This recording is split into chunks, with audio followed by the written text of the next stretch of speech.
I was an investor during the subprime crisis, the Great Recession, whatever you want to call it. And certainly that hurt the value of my assets. But mainly, I didn't lose everything. I didn't lose my portfolio. I was able to weather the storm because I leveraged the properties properly. I had cash reserves. And when I came out the other end, I was glad I kept the properties, and now they're worth more than they ever are. So I'm definitely a proponent of slow and steady and building it in a foundational manner.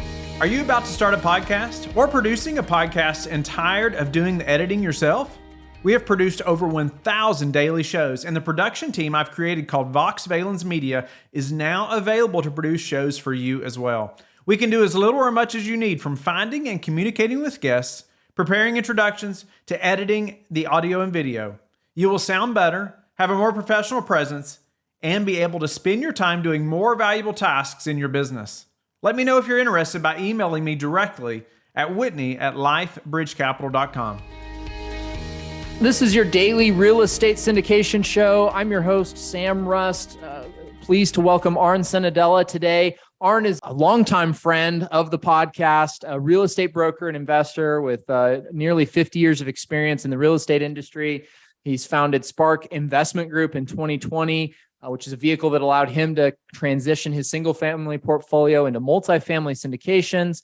He currently manages and operates a multifamily portfolio as a general partner. It's got over 800 units and close to 100 assets under management, 100 million that is. And in addition, he's a limited partner in over 500 units scattered across both the Southeast and the Mountain West. Arn, welcome to the show. Thanks for joining me today. Yeah. Hey, Sam. Good to spend some time with you, and looking forward to having a nice chat about real estate investing. So Arn, you and I were chatting a little bit before the show about the change in the environment. Everybody, unless you're coming out from underneath a rock, you know that interest rates are higher and valuations are down, at least on single family homes and on multifamily, kind of across the board. Euphoric times of late 2021 seem to be officially behind us. And I think that investors who have invested over the last couple of years are coming to grips with the risk profile of the various deals that they're involved in, right? And that's something that I hope syndicators across the board did a good job of messaging, that this is not a risk-free investment. Now, there's a lot of reasons, and we're going to get into some of those reasons today about why we continue to invest in multifamily and why we think it's well positioned for a recession. But you have 45 years or so experience in commercial real estate. This isn't the first cycle that you've seen. How do you approach an environment, just not even like from a specific, what do you do about interest rates, but just psychologically? You've got all these investments, you're active, you've got some passive investments, you're all over the place. Speak to our passive investors maybe for a moment on just your mindset as the cycle turns, as we're headed in a different direction from your well of experience. Well, thanks, Sam. Sure. I can understand why people are concerned. For many investors, this is a totally different environment that we haven't faced, say, in the last 10, 20 years. And I think the first thing I would say is this is all part and parcel of kind of a natural economic cycle.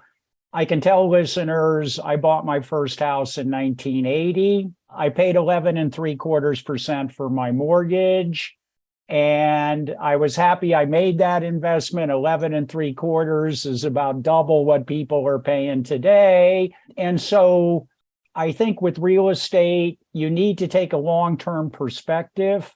You kind of need to believe in the fundamentals. If we were to look at housing prices, rental values over the last 40 years, the strong trend is up. And generally, in my experience, what I've kind of seen is we have 5, 6, 7 boom years where values and rents increase. And then we typically have 1 or 2 kind of down years where there's a slight pullback from those higher values, at which point kind of a new plateau is established, which then sets the stage for another period of 6, 7 years of growth. So if we were to look at the multifamily space, we've had exceptional growth over the last 10 years. COVID didn't really slow it down. And so it's natural in my mind that we do have some kind of pullback, but I would encourage investors to keep in the front of their minds the idea that the fundamentals, the housing shortage, the growing population, inflation, all points to continued benefits of real estate investing, and to not pay too much attention to the, let's call it, day-to-day fluctuations in the market, but instead focus on the long-term perspective of the benefits of owning real estate, cash flowing real estate in growth markets in the United States.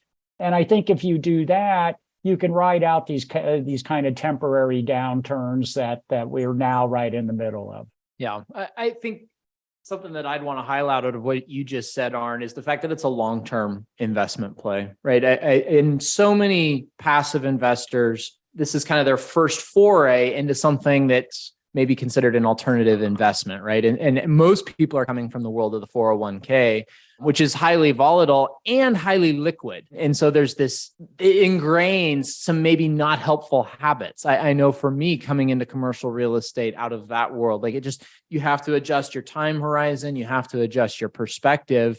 And I think it's important to be informed on what's going on in the world. I'm not saying bury our heads in the sand, but also to recognize that fear porn is a real thing, that the talking heads on the various networks their incentive structures are not always aligned. And so when you know you're into a longer term vehicle, just remind yourself of that as we head into a time that's maybe a little bit more volatile, a little bit more uncertainty. 100%. And I would say some people say, well, real estate is an illiquid investment, and that's a problem.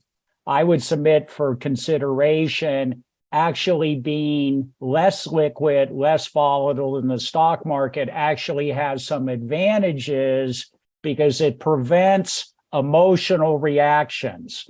And I can tell you, you're probably too young to remember, but in 1987, there was an event in the stock market called Black Monday. Mm-hmm. It happened sometime in October 87. So I was probably 33 at the time, probably just about to become a dad, and the stock market dropped 25% in one day. I panicked and I sold all that stock. Now, long term, that was a bad mistake. And I reacted emotionally to the current events, where with real estate, you can't push a button and liquidate assets. So I think it allows people to take a step back and not react emotionally. So yes, it's long-term perspective. I think the other thing I would say is, yes, returns may be a little bit lower the next 5 years than they were the past 5 years, right? I mean, I think investors got used to 17, 18, 20% IRRs. And I would just say, if you can make 13, 14, 15% IRR in a relatively safe investment during an economic downturn, that's a pretty good return on your money. Most people would be happy with that. So maybe adjust expectations a little bit, still understand you're getting a good return on your investment, and long-term, you're going to win. Yeah, I think comparing to the landscape is important, right? When equities are down 20% year to date, and you can get into an investment, even if it's just 10%, that's a really good spread versus, maybe the trailing 5-year average, where I don't know that statistic for the Dow off the top of my head, but I would imagine it's in the 10 to 12% range over the last 5 years. If you're only beating that by 3%, there's an argument to be had there, but we're not in that moment anymore. We're in a different part of the cycle. So yeah. I appreciate that. That's good stuff to keep in mind, Arn. At LifeBridge, we're kind of we're changing our focus slightly. We've traditionally gone after Rocky Mountain markets, that have really high growth, both population, which then pushes rent growth up higher. Cap rate compression has been phenomenal and still is compared to some markets around the country. You know, the Southeast would be another area that you're very familiar with that has some of the same tailwinds. But I think there's an opportunity for us to be a little bit more judicious and go after some projects that have a little bit higher yield. When we say that for the average investor, that's higher cash on cash return. So maybe we're not baking in quite as high of an exit multiple, but we're buying projects that have in-place cash flows. I'm curious for your thoughts on that strategy as somebody who looks at a lot of different offering memorandums and how you're adjusting your own allocations moving into 2023. Great question. And first, let me just say, every investor is unique, right? So each investor has to kind of figure out for themselves what approach, what strategy works best for them. So people who are in different stages of their lives may need different kind of approaches to investing. So, for example, somebody who's 30, starting to enter their peak W-2 earning years, perhaps they're more concerned with growing equity than cash flow. On the other hand, someone who's 65 may be more concerned with cash flow over equity growth. So one size doesn't fit all. I think in this kind of market, there is a lot of wisdom to going towards stronger cash flow deals with perhaps less upside. But if you give up a little bit on the upside, I think with the cash flow, it provides some level of security.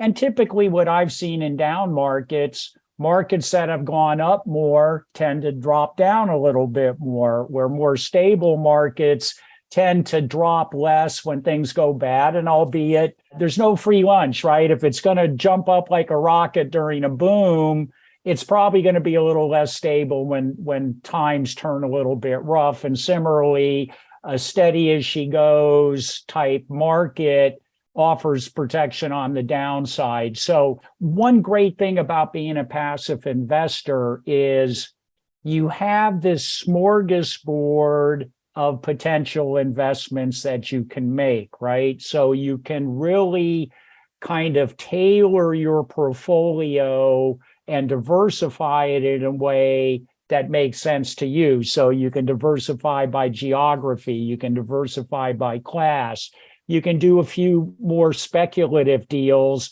a few more steady as she go deals. And so I think that's really nice option for a passive investor to be able to kind of pick and choose and create the portfolio they want. Yeah. I think that's really important to highlight is know what your goals are. Begin with the end in mind. And then that will inform what level of risk you're willing to assume and what level of growth you need to achieve those goals. I'm generally a fan of slow and steady wins the race. So definitely slow and steady will win the race.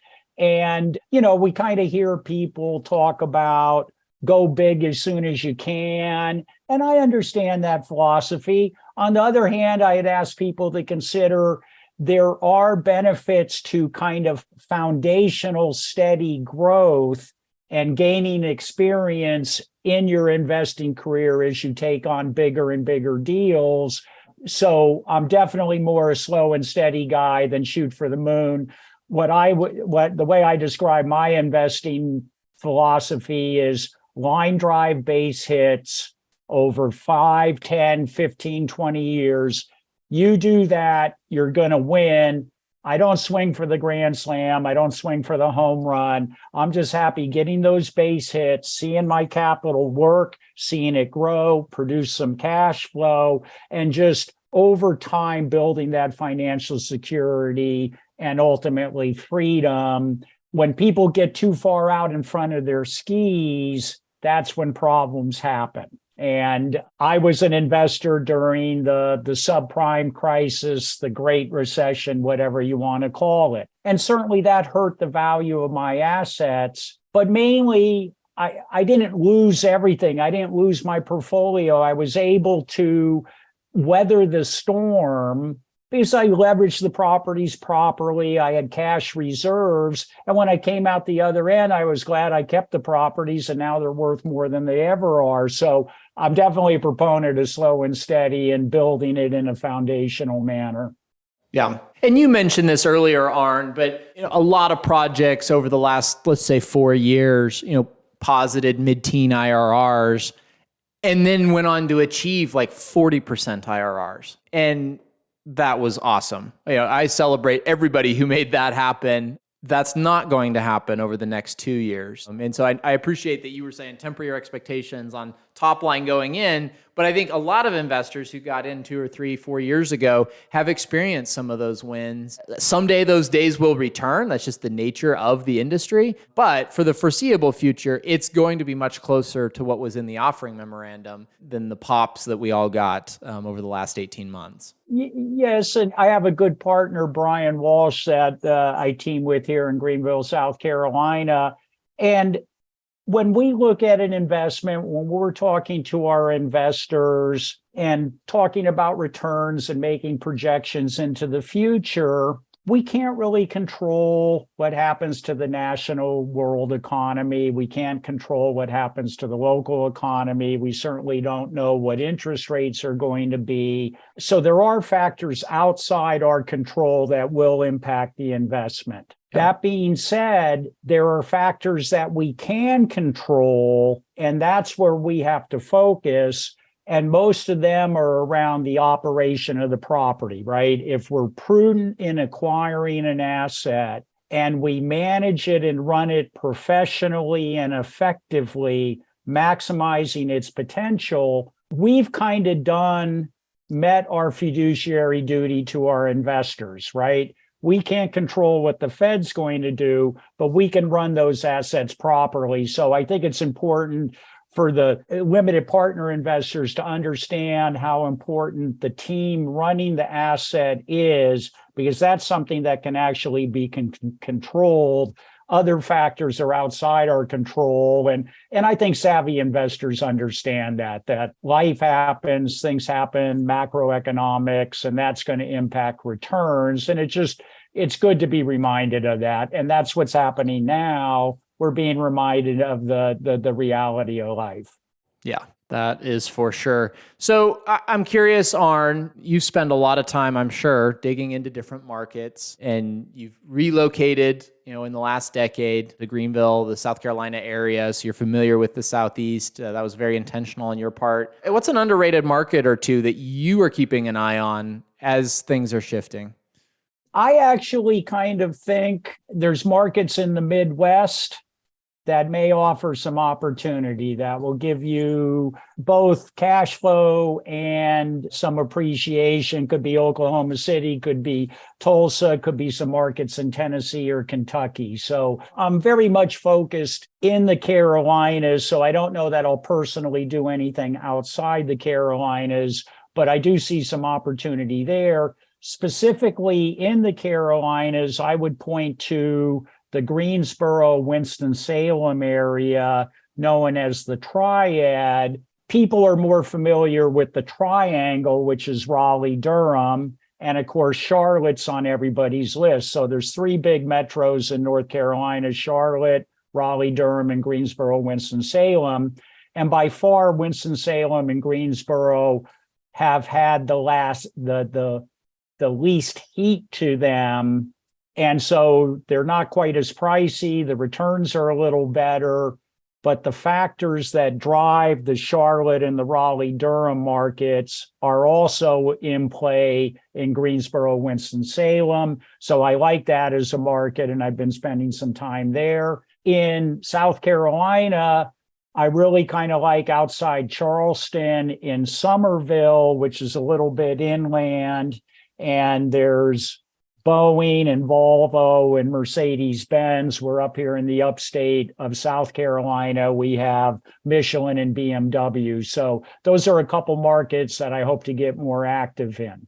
I think, and the common denominator across really all the markets you mentioned is strong demographics, good employers, and a diverse set of employers, right? That are going to likely weather the coming recession and provide kind of that floor for the local economy, which translates into real estate. I mean, I think commercial real estate in many ways is a bet on that local economy. And so if you have that mindset going in, you can avoid a lot of pitfalls. Yeah. And like, I know this is going to be crazy, but I started investing in real estate before there was Microsoft Excel. Okay. Now, some people may think that's crazy, but I promise I did it. I got a little HP 12C calculator that some of you folks may know.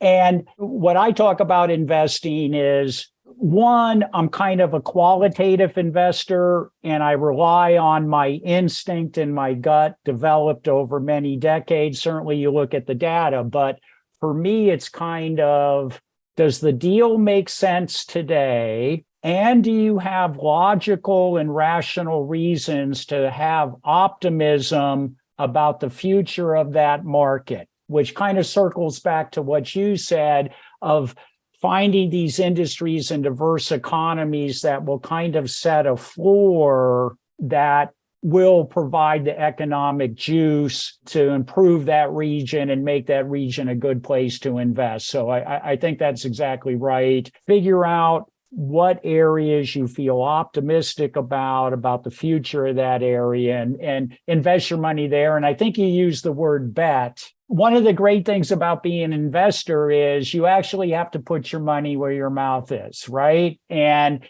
it's not some theoretical discussion, right? It's you do your research, you do your investigation, you talk to 1 million people, you get a sense, you run the numbers, you crunch the numbers, and then ultimately you make a decision and you invest your own capital there. So it's a fun process, and you have to believe in what you're doing. And I think sometimes thinking about it in that lens is helpful. Sometimes, unfortunately, in all investments, not just syndication, it's just the niche that we're in, but they can get pitched as sure things, right? Or the way that people will talk about them, there's this preferred return and it guarantees this. And well, when you dig in, it doesn't guarantee you anything. It just says if there is growth, this is the first slice that goes to investors, right? And so introducing even into our language some of those types of idioms, like you're making a bet on the local economy, I think it's a more realistic picture of what's taking place. But like you said, Arn, with your 45 years of experience and incorporating the data that we now have, it allows you to really get in front of a lot of the issues that can pop up. Now, there's other issues unrelated to demographics that can still come and bite you. You have to be a good operator. You have to buy the right property in those markets. But man, every hurdle you can avoid at the outset is one less that can come nip at your heels. And that's really what this game is how can we minimize our downward exposure and how can we maximize our upward momentum?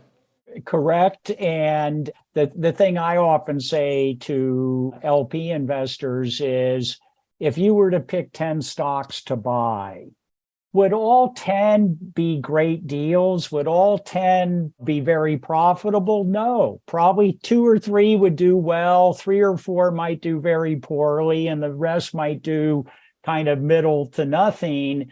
And so I think it's a lot easier in real estate to have a little higher batting average in picking those 10. You're probably going to win 8 out of 10. And your 1 or 2, let's call them duds, are going to be minimal to no loss, right? Like in my experience, a poor real estate deal, most times at worst, it's a break-even proposition, and we're disappointed. It's not you lose 50% of your equity. It just doesn't happen in real estate, especially if you're in the right markets. I remember in the Bay Area, 2007, 2008, home values on the peninsula maybe dropped 5%. And this was after, 8 years of going up 15% a year. So good markets, they're going to stand up to the time. And it just, the real estate's more secure. It's real. You can see it. People have to rent. And so there's a lot of things to like about it. Yeah. I'm curious, Arn, shifting gears on you a little bit, what has investing in real estate over this long of a time period allowed you to do either in how you order your life on a macro level, a micro level, the way you can spend your time. Could you elaborate on that a little bit for our investors? Yes. And it's really my why. It's why I do what I do now with trying to bring syndication opportunities to passive investors. So through my real estate investing, even when I was a young dad, I was able to have good work-life balance. I was able to coach both my boys' little league and soccer teams, and that's out on the fields 5, 6, 10 hours a week. So through real estate investing, I've been able to create a life of balance where actively earning money, but also the real estate is passively earning income that kind of created a comfortable, secure life for me. It's not a jet set lifestyle. I don't go to Bali 4 weeks every year, but it has created a good work-life balance for me. It's allowed me to do recreation, spend time with friends and family, give back to the community. So that's kind of, let me put it this way, coming from Silicon Valley, most of my friends are in tech. And they made great money, no doubt. And they got stock options. But most of them had to work 60, 70 hours a week. And in my mind, that's not a sustainable pace. It's not the ideal space. So I think through real estate investing, you can create a little of that time freedom and live life at a little slower pace. Yeah. Wow, that's fantastic. Well, I appreciate you sharing, Arn. If folks want to get in touch with you, learn more about your journey in real estate investing or what you've got going on in the Carolinas, how can they get in touch with you? Well, thank you. So it's Spark Investment Group, and you can find me on LinkedIn or Facebook. Email is arn@investwithspark.com. And my cell is 650-575-6114. So reach out. Happy to talk about real estate anytime. Happy to help any investor, achieve kind of the life that they want and help them on their investing journey. Fantastic. Well, thanks, Arn, for joining us today. Thank you to our listeners joining us on another episode of the Real Estate Syndication Show. I'm your host, Sam Rust, signing off. Thank you for being with us again today. I hope that you have learned a lot from the show. Don't forget to like and subscribe. I hope you're telling your friends about the Real Estate Syndication Show and how they can also build wealth in real estate. You can also go to lifebridgecapital.com and start investing today.